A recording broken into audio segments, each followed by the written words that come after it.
অবশেষে গাজায় কার্যকর হলো যুদ্ধবিরতি। স্থানীয় সময় রবিবার সকাল 8:30 থেকে যুদ্ধবিরতি কার্যকরের কথা থাকলেও নানা জটিলতায় তা প্রায় 3.5 ঘন্টা পিছিয়ে যায়। এদিন 3 ইসরায়েলি জিম্মিকে মুক্তি দেয় হামাস। অন্যদিকে ইসরায়েলি কারাগার থেকে মুক্তি পাবেন 90 প্যালেস্টিনিয়ান।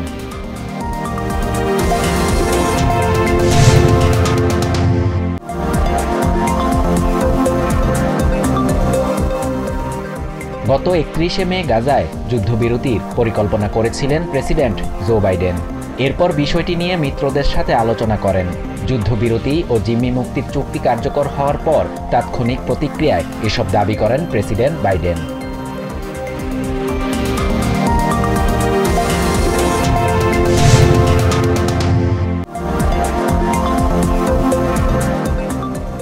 দেশের 47তম প্রেসিডেন্ট হিসেবে শপথ নিতে ওয়াশিংটন ডিসিতে পৌঁছেছেন ডোনাল্ড ট্রাম্প।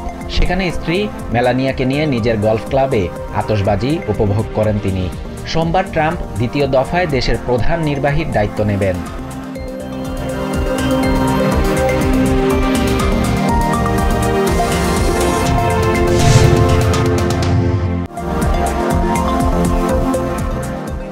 অবশেষে দেশে বন্ধ হলো ভিডিও শেয়ারিং প্ল্যাটফর্ম টিকটক।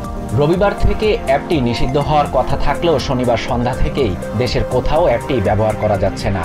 শুক্রবার টিকটক নিষিদ্ধে ফেডারেল আদালতের নির্দেশ বহাল রাখে সুপ্রিম কোর্ট।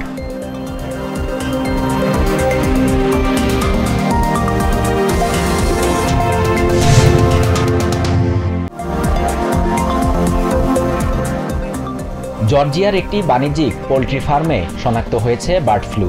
জর্জিয়ার কৃষি শিল্পের জন্য বার্ড ফ্লু ভাইরাসকে মারাত্মক হুমকি বলে অভিহিত করেছেন স্টেটটির এগ্রিকালচার কমিশনার টাইলার হারপার। বুধবার অ্যালবার্টা কাউন্টির একটি পোল্ট্রি ফার্মে মুরগির দেহে দেখা দেয় বার্ড ফ্লুর লক্ষণ।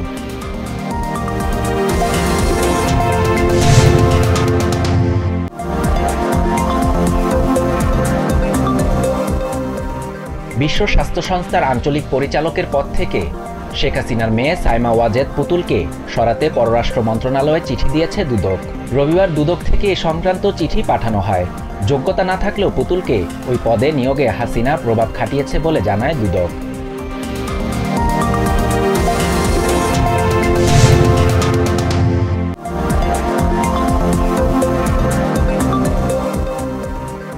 শিগগিরই আয়নাঘর পরিদর্শন করবেন প্রধান উপদেষ্টা ডক্টর মোহাম্মদ ইউনূস।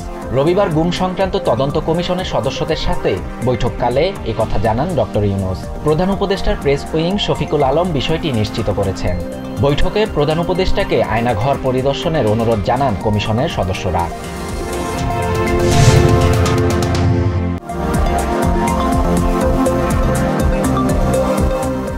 গাছের ডাল কাটাকে কেন্দ্র করে সৃষ্ট উত্তেজনায় রবিবারও থমথমে ছিল চাঁপাইনবাবগঞ্জের শিবগঞ্জ উপজেলার চৌকা ও কিশনগঞ্জের সীমান্ত পরিস্থিতি। এদিকে সীমান্ত সুরক্ষায় বিজিবি সর্বদা সতর্ক অবস্থানে রয়েছে জানিয়ে স্বরাষ্ট্র উপদেষ্টা জাহাঙ্গীর আলম বলেছেন, প্রয়োজনে রক্ত ঝরবে তবুও সীমান্ত সুরক্ষিত থাকবে।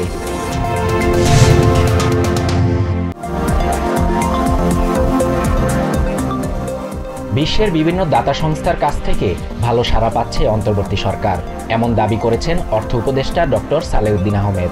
রবিবার কর্মসংস্থান ব্যাংকের ব্যবস্থাপক সম্মেলনের উদ্বোধনী অনুষ্ঠানে তিনি বলেন, সহযোগিতামূলক ব্যাংকিং করতে পারলে ঋণ খেলাপির সংখ্যাও কমে আসবে।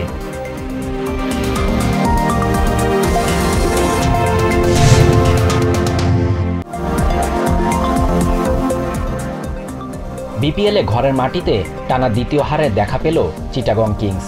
6 উইকেটের ব্যবধানে হারিয়ে চট্টগ্রামে টানা দ্বিতীয় জয় তুলে নিল ফরচুন বরিশাল। 8 উইকেট হারিয়ে বরিশালকে মাত্র 122 রানের লক্ষ্য দেয় চিটাগং। ব্যাটিংয়ে নেমে 4 উইকেট হারিয়ে লক্ষ্যে পৌঁছায় বরিশাল।